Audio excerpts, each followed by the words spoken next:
What's going on? This is Be Wealthy with Rory, Turnkey Investing.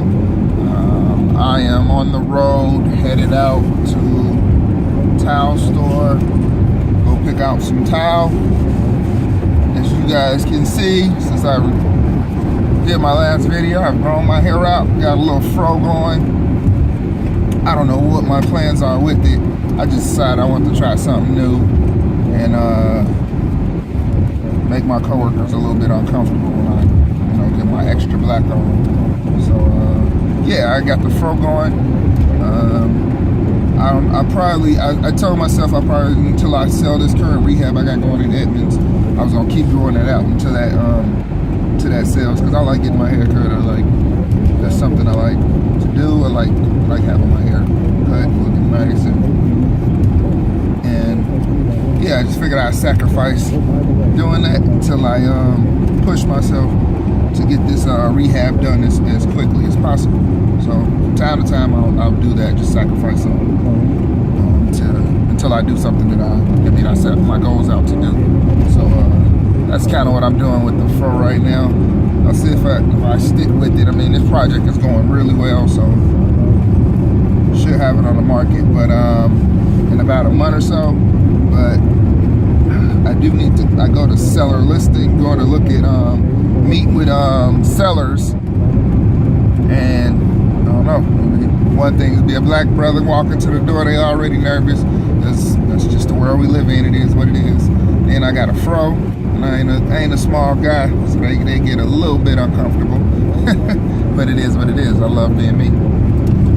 So what I want to talk about on this video is two different contracts that I use. I had a question that asked me which contract do you use for buying houses and wholesaling.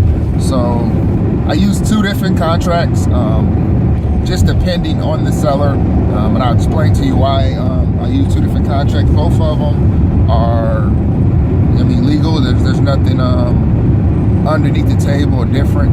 But the first contract that I use most often is just a standard MLS realtors contract here in Washington. It's a 5-page contract.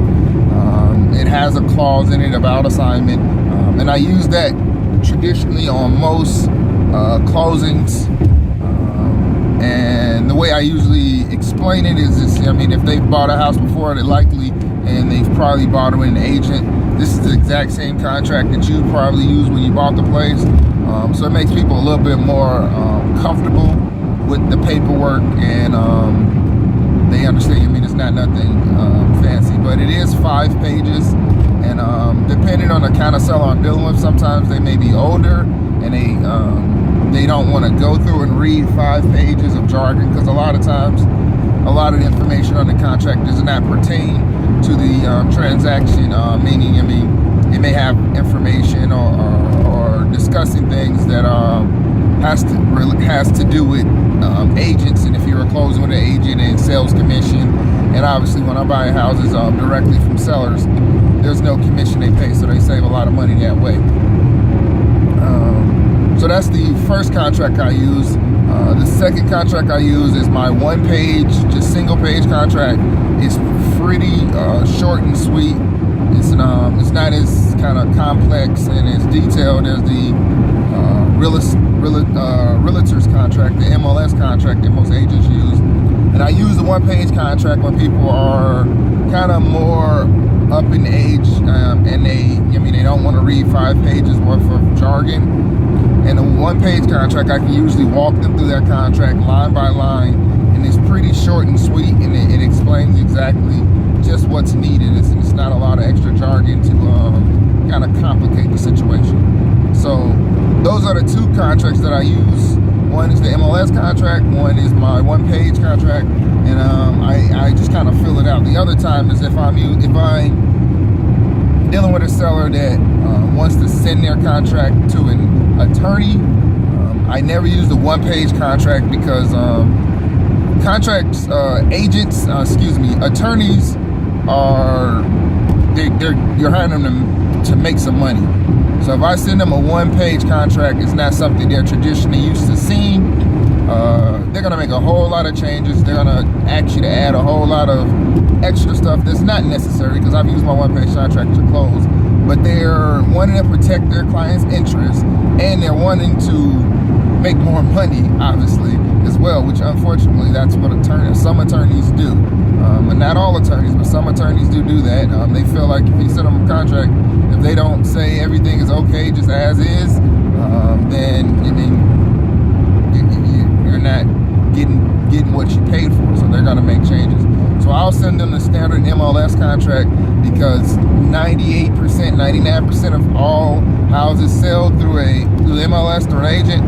So if that contract was good enough for all the other transactions, it has to be good enough for this transaction. So they shouldn't be wanting to make any changes on a standard MLS contract. So I sent that contract when sellers seems like they want to have an attorney look it over, just because I want the transaction to go smoothly. I don't want to have to be going back and forth, getting on my conference call with an attorney to add, changes that, most of the time I've done it in the past, and I'm like, okay, we can add that, we can add that, we can add that. But it just adds more complex and timing to the transaction. So I'll just use the 5-page MLS contract for when I'm buying houses, and as well as wholesaling deals as well, okay? If you have any questions, feel free to send me a message, or you can email me at boone, B-O-O-N-E, Rory, R-O-R-Y, @gmail.com. Be well through Rory. I'm gonna go pick up this towel, get this rehab going, and yeah, stay blessed.